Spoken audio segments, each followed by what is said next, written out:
मुंशी प्रेमचंद्र जी एक छोटी सी कहानी लिखते हैं और वो कहानी लिखते हैं कि एक लड़की थी, उसका विवाह हुआ। उसका पति बहुत अच्छा था, सुंदर शरीर वाला, हट्टा कट्टा। वो दोनों पति पत्नी प्रेम से रहते थे। एक दिन क्या हुआ कि कोई उसके पति को नौकरी देने के बहाने ले गया और वो 7 समुंदर पार उसके पति को बेच दिया। वो अंग्रेजों का अच्छा, मुंशी प्रेमचंद्र के जमाने में अंग्रेजों का ही राज्य था। मुंशी प्रेमचंद्र जब हुए उस समय अंग्रेजों का शासन था। तो मुंशी प्रेमचंद्र जी सत्य घटनाओं पर आधारित कहानियां और काव्य लिखा करते थे। गबन गोदान उनका उपन्यास है। उनके साहित्य में कहानी उन्होंने लिखी, वो एक आदमी उसके पति को ले जाकर बेच आया। कहां बेच आया? भारत के बाहर, इंग्लैंड। और वो वहां पे रहने लगा। अब भारत से ना कुछ लोग, पहले के जमाने में क्या था, भारत से कुछ लोग नाव में भर के, बड़ी बड़ी जो नाव थी उनमें भर के मजदूरी के लिए लंदन जाया करते थे, बिक जाते थे कुछ पैसों में सारी जिंदगी के लिए। वहां उनके साथ शोषण होता था। तो ये जो एक लड़की स्त्री थी, नाम था नंदिनी। नंदिनी का पति बिक गया, अब वो चला गया। अब ये अपने पति को ढूंढे पर मिले ही ना। बहुत कोशिश करी तो दुर्भाग्य देखिए या संयोग कहिए, इस नंदिनी को भी वही आदमी मिल गया जिसने उसके पति को बेचा था। तो उसने बोला कि मुझे पता है कि तेरा पति कहाँ है। तेरा पति 7 समुंदर पार इंग्लैंड में है, तू जाएगी मिलने? हाँ हाँ। तो उसने अंग्रेजों से पैसे ले लिए और अंग्रेजों के हाथ नंदिनी को बेच दिया। अच्छा, वो तो जा रही थी पति से मिलने, पर उसे ये नहीं पता था कि मुझे भी बेच दिया इसने। अच्छा, वो नाव में बैठ के चली। 15-20 दिन, महीना, जो भी रास्ते में टाइम लगा, पहुंची। तो संयोग से उसे उसका पति वहां पर वो काम करता था, मजदूरी। जो भी लोग आते थे वो उनको उतारा करता था।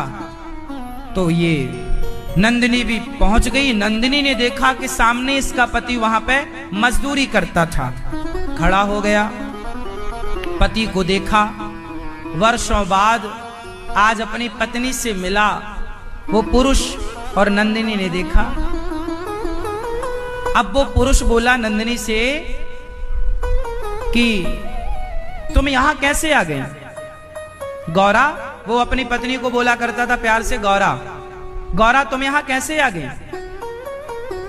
गौरा ने कहा, मैं आपको खोजते खोजते आई हूं। उसने कहा, तुम गलत आ गई, अब यहां से कभी लौट नहीं सकती हो, तुम्हें बेच दिया गया है। गौरा ने कहा, कोई बात नहीं, मुझे आप मिल गए, पति मिल गया, और क्या चाहिए। ले गया अपने पास। अच्छा, जो उस आदमी का मालिक था वो एक अंग्रेज था। उस अंग्रेज ने गौरा को देखा तो गौरा बड़ी सुंदर थी। उसने बोला कि आज रात को इसे मेरे पास भेज देना। तो वो आदमी बोला, साहब ये मेरी पत्नी है। उसने कहा, कोई भी हो भेज देना। अब चूंकि ये बिके हुए थे, उसने खरीद रखा था।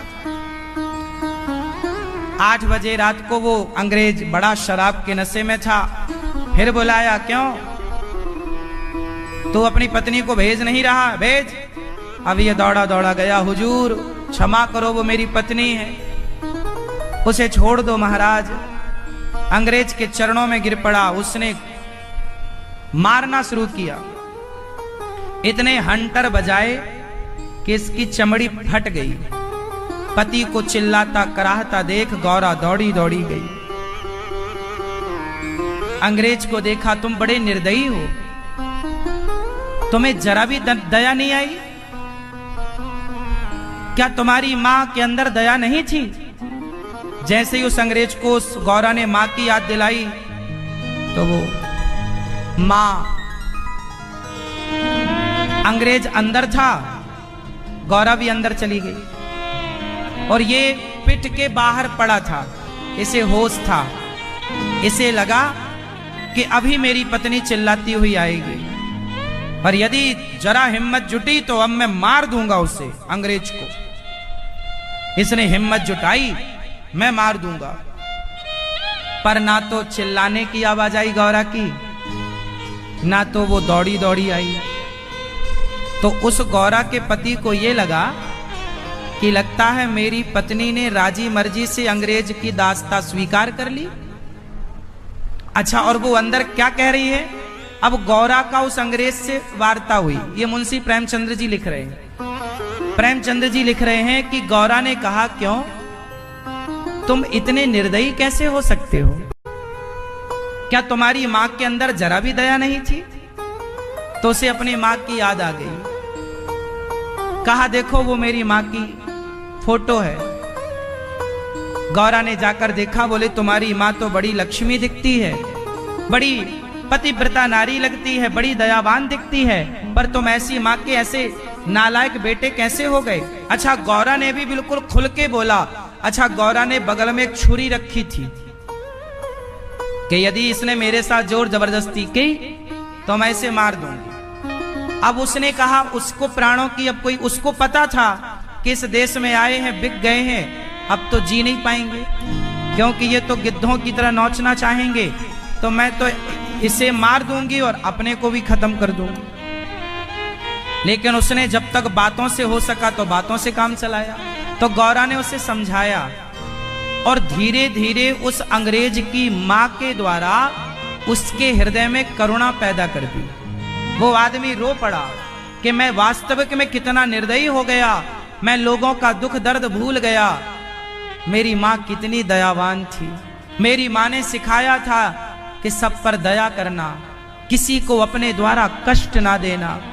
वो आदमी रो पड़ा अंग्रेज और उस गौरा के चरणों में गिर पड़ा कि तुमने मेरी आंखें खोल दी। उस आदमी अंग्रेज ने कहा, चलो तुम्हारे पति को मैं हॉस्पिटल ले चलता हूं।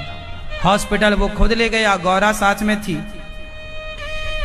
3 दिन तक उस गौरा के पति को होश नहीं आया, इतना मारा उसने, होश नहीं आया। तीसरे दिन जब होश आया तो गौरा पास में बैठी थी, पति से पूछ रही है, कैसी है तबीयत? उसके पति ने आंखें फेर ली। गौरा बोली, ऐसा कैसे करते हैं आप मुझे देखते नहीं? मैं 3 दिन से आपके पास बैठी हूं, आपके लिए 7 समुद्र पार करके आई, आप आंखें फेरते हैं? तो उसके पति ने कहा, अब तो तुम्हें महलों में रहने की आदत हो गई है। अच्छा, उसे क्या लगा था जब वो बेहोश होने के पहले, उसे क्या लगा था कि ये उस अंग्रेज के पास से या उसे मार के आ जाएगी या तो अपनी लाज बचाती आएगी, पर वो आई नहीं, ना कोई आवाज आई।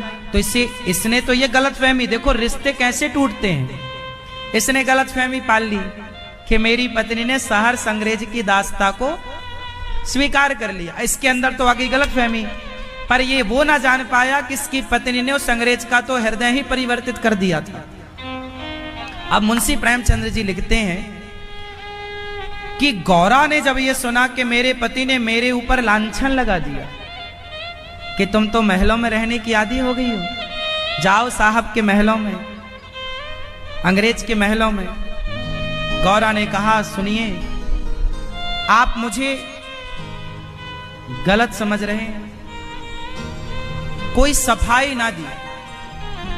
जिस औरत ने अपने पति के लिए समुद्र पार करके गई हो, इतना कष्ट सहा हो, अपने आप को बेचा हो पति के लिए, उस औरत पर लांछन लगा देना वो कैसे बर्दाश्त करती? गौरा चल पड़ी। गौरा ने ठान लिया कि अब मैं जीऊंगी नहीं। पास में एक नदी थी, वो गौरा उस नदी के किनारे खड़ी हो गई। सोची कि अब तो मर जाना अच्छा है। वो छलांग लगाने ही वाली थी कि तब तक पीछे से आवाज आई, गौरा गौरा।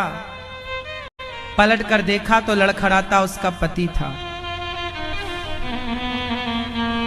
पति तो था पर लांछन तो लगा ही चुका। तो गौरा ने कहा कि अब मिलन ना होगा। वो छलांग लगाती है नदी में, और जब उसने छलांग लगाया तो उसके पति ने भी छलांग लगा दी। ये बहुत बड़ा तैराक था, तैरना जानता था। इसने छलांग लगाई कि मैं अपनी पत्नी को बचाऊंगा, लेकिन दुर्भाग्य देखिए कि दोनों की लाश किनारे आ गई।